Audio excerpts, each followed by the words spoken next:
Are you saying what we're talking about? I don't know. Are we? Okay. Welcome to Nonpartisan Hacks. Easter egg.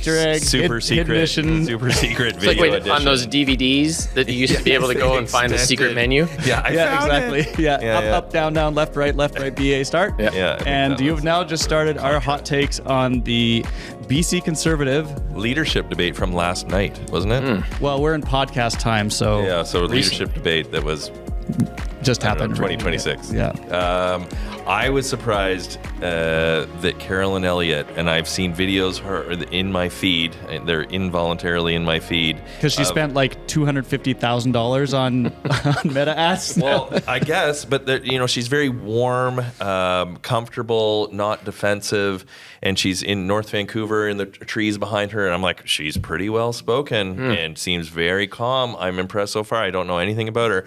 And then at the first few clips I saw, I'm like, well, you got to be able to handle live if you're getting into this business. Yeah, it was her first debate because she skipped the previous Juno News debate. Yeah. And she was under attack as the kind of perceived frontrunner, especially by Yuri Fulmer, who is a businessman who's running for leader, who is right on the edge of being so unnaturally focused about her that it's weird. Yeah. It is weird. much. From the very first ad that Yuri Fulmer did months ago to that debate, he has focused only on one person, and that's Carolyn Elliott. Yeah. And criticizing her kids, everything about her, he has gone after her. And in that debate, most of the questions to her came from Yuri Fulmer, and she turned it around and went back on him. So she was new, B, under attack. I think she repeated too many lines too often. And one of the boos that she got in the debate was there's a video clip of her at one point years ago criticizing conservative MLA Lori Throness over some social. And Lori Throness was a far right social person who at one point proposed building eugenics or something. That he proposed proposed at some point carving a facade of Jesus with his hands outstretched into one of the mountains above Chilliwack as a tourist attraction. Wow. That you could have Jesus' hands I there. don't think I heard about that one. And Wow. he Watch out put it. Rio de Janeiro. He put it in the legislature as a tourist attraction idea. And so she was commenting about him. She feels like the clips were spliced together. And she had this line that her critics should not rely on New Democrat press releases to get their information, Right. which was an okay line, but she used it 3 times against Fulmer, who was, kind of like a jilted ex, like sort of like focused on her, just like obsessed with her. And she tried to throw it back on him 3 times. And the third time she used it, she got booed from the audience. And you could tell that it didn't land. Yeah. And so she's riding that line of like uncomfortable, over-recorded preparation. Fulmer's riding the line of like obsessed weirdo. And he also, the criticism of him, and I think it came across a little bit in the debate, is there's a guy who has had every position on every issue. And the things that he espouses now in the leadership debate don't match the things that he did in his career. And now that he's against UNDRIP when he championed it, now that he's against temporary foreign workers when he uses them, now that he's against all these things, they were attacking his authenticity, and he was struggling with that. The other candidates, I thought, Ian Black. Sticking on Fulmer for a second, though, is so Sean, you're saying about she didn't come across as smiling and warm and that sort of thing. Defensive and uncomfortable in her skin. I was actually surprised on Fulmer that he seemed very comfortable, actually. And he did smile a lot, despite kind of being seeming kind of angry a little bit at times, or I don't know, just very aggressive, like you're saying. And he's like clapping when some of the other people are talking. He's like clapping for their things. Quick on his feet. So he seemed to be very comfortable in his skin, which I was actually kind of surprised at because he's also very new to the political game. He has the confidence of a wealthy white man. Yeah, I guess. which is a great position to be in. When you own like 24 A&Ws and you don't need this job, YOLO, I guess you can laugh a little bit when you're doing it. Fair point. Well, that's on the line. Yeah, but I mean, for Caroline, because she was perceived as the front runner, she got a lot of incoming on that. I don't know like where things sit in terms of the horse race on this whole thing, but it feels like the apple cart's been turned over a bit with this debate. Yeah, and it's interesting because they are all different. And one of the knocks against Fulmer right now is he's the only one, knock or positive, depending on where you come at this from, the only one to have cut a deal with OneBC. No kidding. And his plan, and pardon me for not understanding electoral politics, I guess, because I don't quite understand this plan. His plan is to cut a deal with OneBC that from the start cedes 5 of the 93 electoral ridings to OneBC, that the Conservatives, if he wins as leader, won't run candidates there. How does that work? Well, the math, again, I'm a simple country boy from Cedar, so far be it from me to understand this big city A&W math, but like if you are down 13 ridings between the MLAs who've left the caucus to sit as independents, the shortcoming to defeat the NDP as a majority, and 5 seats for OneBC. 13 ridings of 93 ridings down before you even start the election. Unless you are riding the Fulmer mania wave of Trudeau mania, you're not winning a majority government. And what I see from Fulmer's deal with OneBC, he talks about uniting the right. Fair enough. OneBC's polling, depending on the poll, somewhere between like 5 and 13%. You really, what I think he's done is essentially capitulated to the idea of winning a minority government. He's basically guaranteeing a minority government. And he hasn't agreed to any terms with OneBC. So if let's say he wins the leadership and he doesn't run the ridings and he Fulmer mania and he wins a minority, he's got to go then to Dallas Brody, who ran and contested and has 5 MLAs, and say, what do you want now that I'm over a barrel to be premier? Yeah. And she'll say, I want the moon, the sun, and the ostriches. Well, I'm just going to go to whatever. my other trading partner here at the Green Party or NDP then and do a deal with them, says Yuri Fulmer, maybe? It's an incredibly risky and strategy that no one else on the stage, but to be fair, no one else on the stage has addressed the other issue, which is what do you do with the right, far right, the independents and OneBC? Can you bring them back in? Is there a path? Do you need them back in? Like, what is that? Was that part though of the right historically part of the coalition, or like where do they fit normally? You look at like federally, there's PPC, so there's 5 to 8% of the vote goes to PPC, and I think Pierre tried to win over maybe a bunch of those people, Pierre Poilievre, in his campaigning, but end of the day, there's still that kind of small group that still is going to vote that way no matter what. Is that what's happening here? I think so. I think we've entered a different era of politics where, and maybe built off the United States and the Tea Party and the far right, that the fringe elements of parties that used to be unified can find an audience on their own, and they don't need to enter that grand bargain of joining the tent and shutting up about their controversial views, because their controversial views now define them. And they can go online and say, I think the earth is flat, and find a Reddit thread and a YouTube channel and an influencer, Flathead Chris will emerge and show up at the legislature and be like, the earth is flat and I have 1 million followers. And like, that is their audience in a way. And the old school BC Liberal coalition of, you can join our free enterprise economic party, but you need to shut up about abortion and the social issues of our time. It's harder to bring that tent together. But it feels to me like they actually don't necessarily want to even govern or even pass laws or anything. They just want to be able to say that the earth is flat. Some people want to watch the world burn, as the Joker said from The Dark Knight. But what I don't understand about the whole 5 ridings to OneBC thing is, like, how does the board of the party allow a leader to give ridings away for the party that he's running for? Well, they forgot to put that in the rules for the race, I guess, right?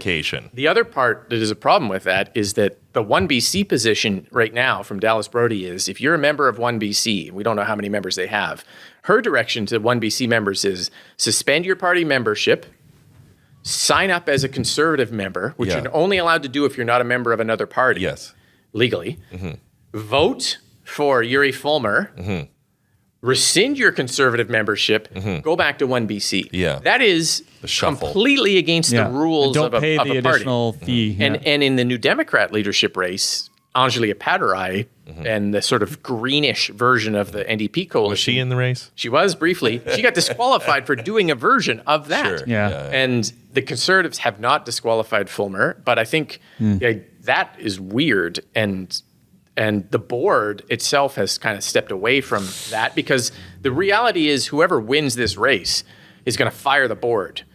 probably, depending on who wins it, and then replace the board and rewrite the rules in their image. Right? That is the interesting catch-22 that happens in these leadership races, is that the people that are overseeing the race eventually themselves will be like ruled, so to speak, by whoever wins. And so it's like, they don't really want to tick anyone off here because I want to stick around. Yeah. So it does create an interesting challenge dynamic. I don't know. Yeah. And every leadership race I've covered, and there's many, I guess now, has had controversy, usually around how members are signed up, whether they're real, how you verify their identity, and whether then how cats are allowed to vote. Cats, and how you authenticate their ability to vote, whether it's with pins or online or in person or using the Canada Post system. And the Greens just went through this because the BC Greens offered free memberships to people under a certain age, and then discovered late in the process, well, how do you verify that, this person who wrote down IP Freely as their name is a real person? It turns out they're not. And it's like, wait a second. My buddy IP IP wants to vote for, and it's like, and so IP and I just hung out last week, so. And the Conservatives are they're not going to have that problem, but they will have a problem with the same thing other parties do, which is, especially sort of ethnic communities with similar last names in multi-generational housing. And the verification system gums up at that point, trying to figure out how many people are in this house, who's a registered voter, did they all sign up, did they all pay their fees? And you enter into a series of controversies about voter ID that every party has wrestled with federally and provincially in the time I've been. Yeah. Okay, so here's my take about the leadership debate that we watched.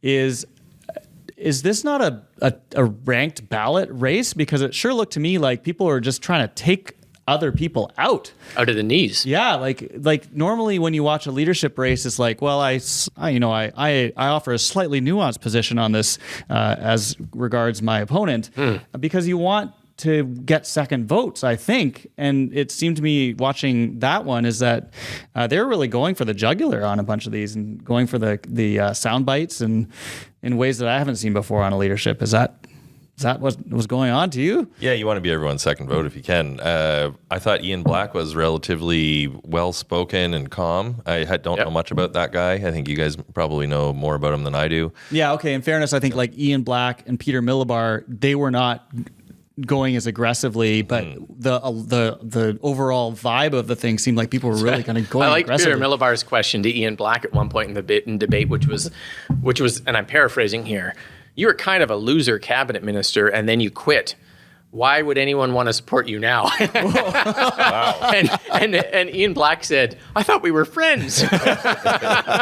It's just true. Like Ian Black was he was like Minister of Labor in a government where no one asked the Minister of Labor any questions, and he quit to become Greater Victoria Board of Trade CEO and forced a by-election. But you're right. Like I think there's a feeling right now where if Carolyn Elliott, and there's still times here, so it could change. If she can't win on the first ballot, then it's possible that other people in the shuffling of the subsequent ballot, the way it works is the lowest person on the ballot disappears and their second votes get counted and then subsequent, that you could have an anyone but Carolyn movement, you could have other people aligned together and it kind of ends up like that. But they have all, surprisingly, paid their fees. And it was a huge fee. It was like $100,000 to get into this. They're all in now. They're all in.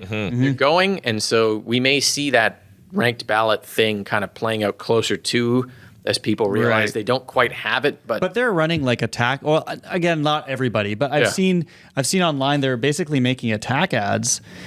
I don't know. I just haven't seen that in leadership races where it's kind of that openly, aggressively attacking another person. Is that just because that maybe there's a sense that there is a clear single one ballot and done winner potentially, or what does that mean? I also think most of them aren't going to participate in this party if they lose. Okay, I don't expect Carolyn Finlay to run as a candidate in the BC Conservatives if she loses. Okay. I think Yuri Fulmer will take his teen burger and go home if he loses. I don't think Carolyn Elliott would run as an MLA under Yuri Fulmer as leader. No way. Okay. And I think Ian Black might stay in the private sector. Milobar is the only guy who's an MLA. He's already there. He's sitting there chugging away doing the work every day, and he'll probably stick around no matter what. So some of them are kind of in it with that sort of, nuclear war kind of thing where we're just going to drop all the bombs and walk away and leave the tattered landscape for someone else to figure out. And that's a tough last place leadership, did this question come up last night? Last leadership, the question was asked, would you run as an MLA if you don't become the leader? And last leadership, I think Kevin Falcon said that he wouldn't. Yeah, he was like, why would I do that?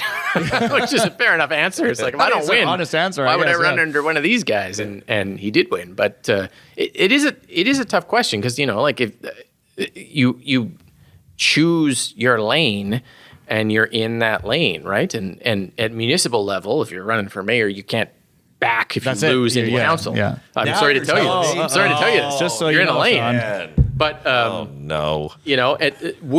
If you're going at someone who you're opposed to, do you want to serve under them if they win? Not everyone wants to do that. Yeah, and do you want to be a non-executive role kind of thing? Because the way our system works here is that, you have to run to the leadership of the race in order to be in the executive, whereas in the U.S. or other systems, you could be like, I'm just going to run for president. Doesn't mean I'm going to run for the House of Representatives if I don't make this. I'm just going to, that's it. I'm running for president. I want that top job. And the smart thing would be to take your opponent, who's second place, and bring them in as their second place position, which most people balk at the idea of this person almost beat me. Why would I want them on my team? But if you can do that, bring them in, you consolidate the team, you bring everyone together, right? And bring their coalition. Well. Their coalition comes on side, and then you build a bigger tent, which is the idea. From the what we saw last night, or podcast time, is there a sense that the ballot question, what is the ballot question? Is the ballot question, I'm wondering, is the ballot question who is the truest blue, true conservative? It sure seems like some people are trying to make that the ballot question, but what are the candidates seeing that would maybe make some of the candidates really talk about that so much?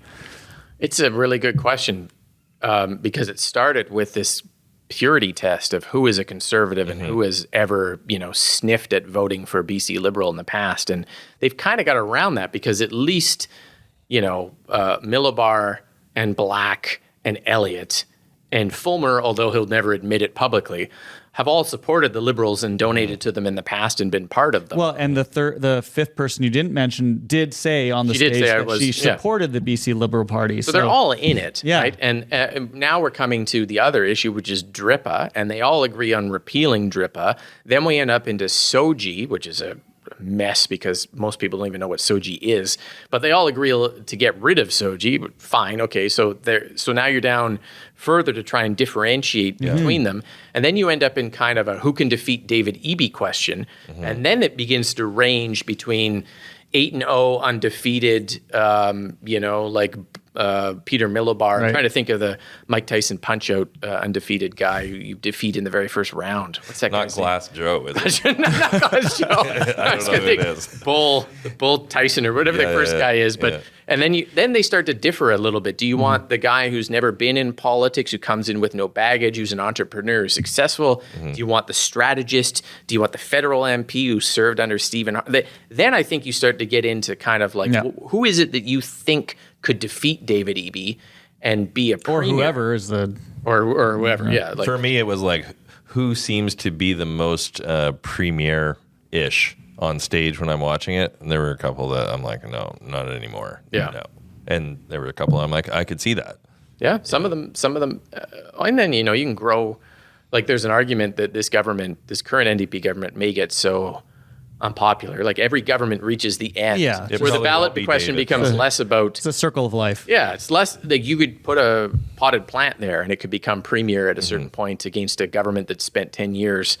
And then it's not really about you. It's just about change. Yeah. Probably wouldn't be David next election. Who knows? But what do you see as the ballot question right now? In this leadership race? In the leadership race? It's tough. Because last night watching it, I'm like, the ballot question that for sure three of them want this to be about is who's a true conservative. Yeah. A bunch of the questions were that as well. But to your point, the differentiation on how that actually fleshes out, it's policy-wise doesn't seem to be different. So then they're looking at, okay, what about your background is not blue enough? But then the smart question is, who is best to beat David Eby? That should be the ballot question. That's the smartest one. The ballot question, in my opinion, should always be who is best prepared, has the right character, and has the right background to lead our province. That should be the ballot question for any leadership race. But in watching that debate, that obviously wasn't the ballot question. And I think there are some candidates who are trying to put that forward as like, whether it's Peter Milobar, Ian Black, speaking to their background and experience.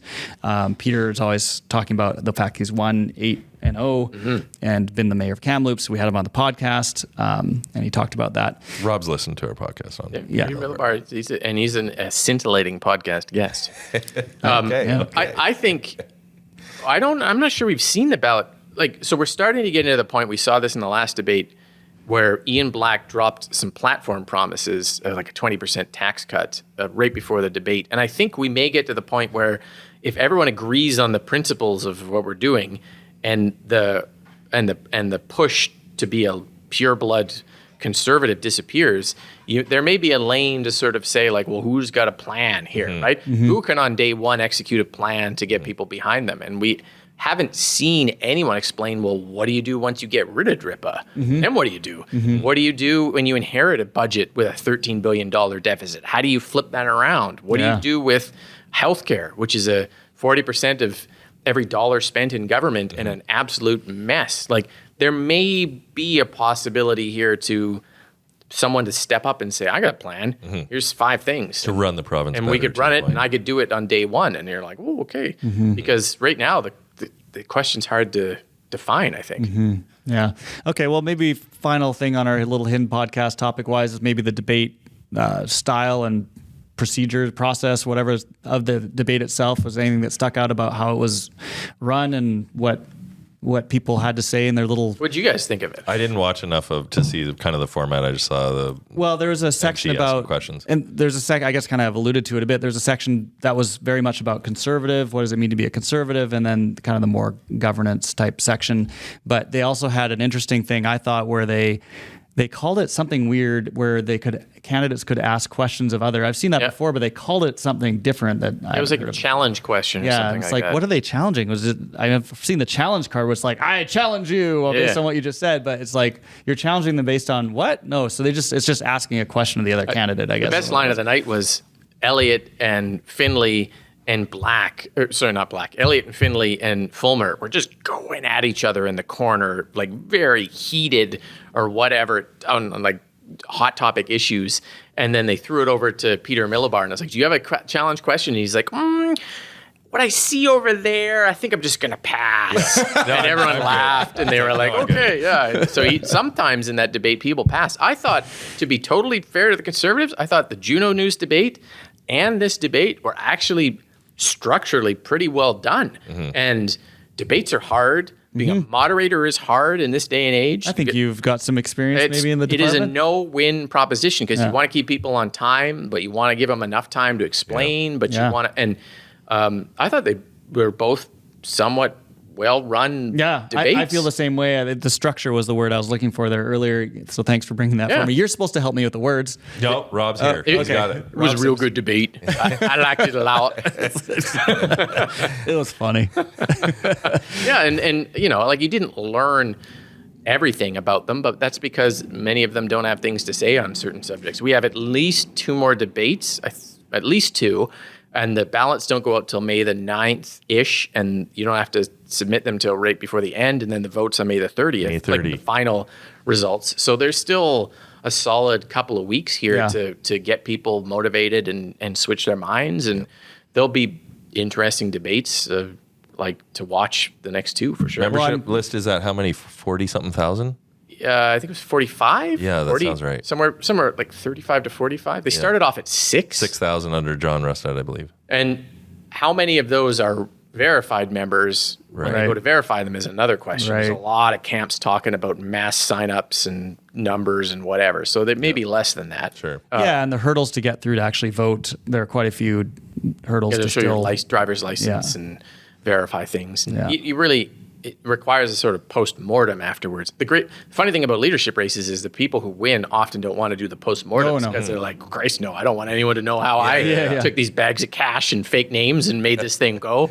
And so it's harder to kind of, at the end, understand exactly how it all happened. But which is, I know this will be my final rant here, I do think, for the love of God, it would help if somebody... Elections BC had some oversight of our party leadership races. And the structure in BC is that, and we never appreciate this until the fecal matter hits the fan, is that political parties are private clubs. Yep.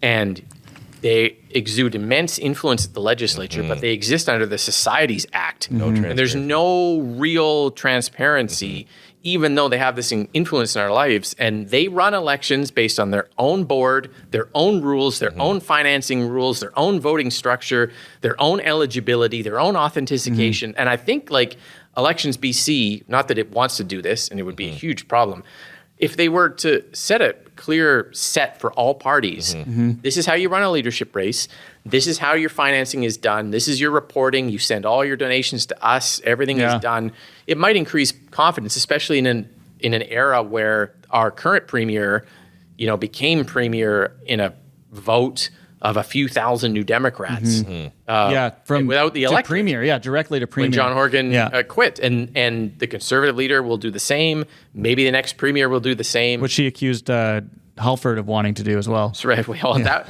that is an extraordinary question. If we had gone to an early election, would interim leader Trevor Halford have led the Conservative Party into an election?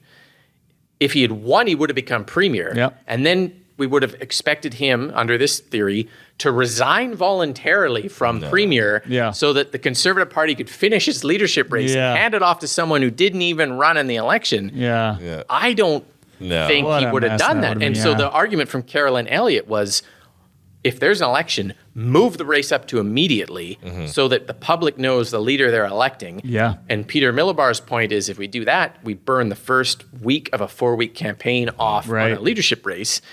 There's a lot. Those are legitimate real pros and cons for there. Sure, But could you imagine becoming premier for a couple months and then someone saying, "Okay, boss, great job, but this doofus over here who just got elected with 20,000 members of the party, you got like 3 million British Columbians to vote for you, but this person got 20,000. They're going to take your job. You're going to go back to the backbench, critic for red tape reduction in the corner of the legislature where the light bulb's burned out. And they're not an MLA. That's right. And they're not an MLA. So, and we may also need you to resign your seat so you can run in a by-election. That's a tall order. I've never seen anyone do that, and I'm not sure that it would work that way. But thankfully, there's no early election, so we don't have to. We don't have to. We dodged that huge issue for now. Now it seems. Knock on Sean. Knock on me. His last name is Wood for anyone paying attention. Well, the next election will be the municipal election. That's right. Yeah. Hopefully. That's the goal. With any hope. We're really holding on for that to be the next election, because at one point we're thinking it could be a federal, municipal, and provincial election all in the fall. Triple threat. Put the school boards in there. Just one gigantic ballot. And then a whole bunch of by-elections thereafter. So that I think we're safe, but knock on Sean. Never know. Rob, it's a beautiful evening out there in downtown Victoria. Thank you for taking some time on our hidden secret, whatever we're calling this. Thank you so much, Rob. That's great. Thanks for having me on. All right. Well, that's a wrap on this secret, whatever, podcast. Right on. Rob, thank you very much.